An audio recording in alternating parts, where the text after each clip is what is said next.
તો ઓપરેશન સિંદૂર બાદ દેશમાં હલચલ તેજ થઈ ગઈ છે। આ સાથે જ સતત મીટિંગોનો દોર પણ ચાલી રહ્યો છે। પીએમ હાઉસ પર અત્યારે બેઠક ચાલી રહી છે। ઓપરેશન સિંદૂર બાદ આ મહત્વની બેઠક છે। સૂત્રોના હવાલાથી આ માહિતી મળી રહી છે। મહત્વની જાણકારી મળી રહી છે કારણ કે થોડા સમય પહેલા જ રાજનાથ સિંહ પણ પીએમને મળવા માટે પહોંચ્યા હતા। તો સીસીએસની બેઠક બાદ કેબિનેટની બેઠક અલગ અલગ આ બેઠકો ચાલી રહી છે।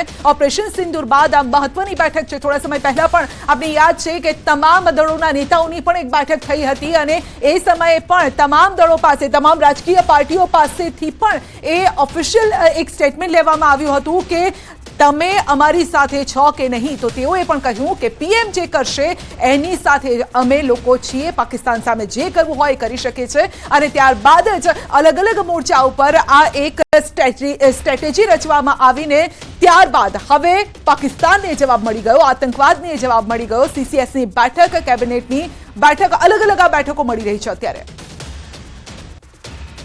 પહેલગામમાં નિર્દોષ પ્રવાસી ભારતીયોના લોહી વેળવનાર પાકિસ્તાની આતંકવાદીઓને વડાપ્રધાન શ્રી નરેન્દ્રભાઈ મોદી અને આપણા દેશના લશ્કરે જડબાતોડ જવાબ આપી અને આતંકીઓની કમર તોડી નાખે એવો જવાબ આપ્યો છે। હું આશા રાખું કે હજી પણ આ આતંકીઓના ઠેકાણા શોધીને પાકિસ્તાનમાંથી આતંકવાદ નાબૂદ થાય એ દિશામાં લશ્કર અને આપણા યશસ્વી વડાપ્રધાન જરૂરી કાર્યવાહી કરશે।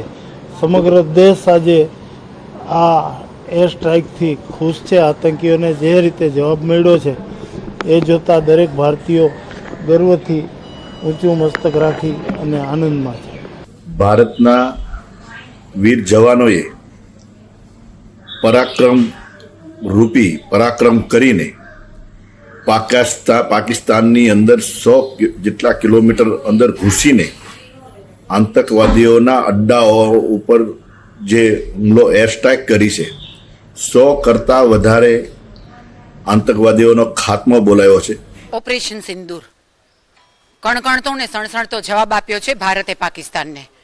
પહેલગામમાં જે નિર્દયી રીતે પ્રવાસીઓની હત્યા કરવામાં આવી, ધર્મ પૂછીને હત્યા કરવામાં આવી, નામ પૂછીને હત્યા કરવામાં આવી, એની સામે આપણા વડાપ્રધાન નરેન્દ્રભાઈ મોદી સાહેબે પાકિસ્તાનને સણસણતો જવાબ આપ્યો હતો કે આવા એક પણ આતંકવાદીઓને છોડવામાં નહીં આવે, આવી એક પણ આતંકવાદી હુમલાને સાંખવામાં નહીં આવે ને એના માટે થઈને ગઈકાલે જ્યારે સમગ્ર વિશ્વ ચીર નિંદ્રામાં સોઈ રહ્યું હતું ત્યારે ભારતે ઓપરેશન સિંદૂરના માધ્યમથી 9 મુખ્ય આતંકવાદીઓના અડ્ડા ઉપર હુમલો કરવામાં આવ્યો છે।